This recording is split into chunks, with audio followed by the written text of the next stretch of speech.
qanaqa qilib 8 dollarga azob olmaslikni men sizlarga hozir sirrini ochaman. Mashina jarima maydoniga kirdi. 1 oydan oshiq yotadigan bo'lsa, srazu 200 ming so'mga borib tent sotib olib keling. Atak o'zi ikkinchi kunida o'z davar yopib qo'yganingiz yaxshiroq. Nega? Mana o'zim mashinam 2 oy jarima maydonida yotdi. Bo'lgan muammolarni qarang.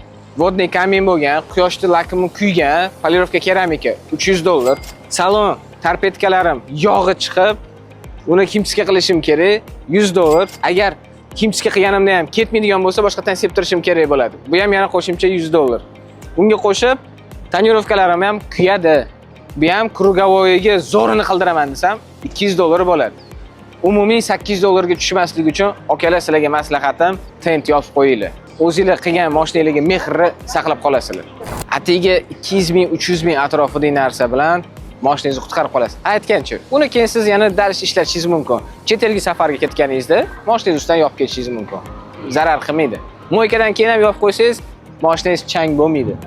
Bilasizlar, hozir bizda Toshkent chang. Mana hozir yaqinda atilgan kapotimiz уже chang bo'ldi.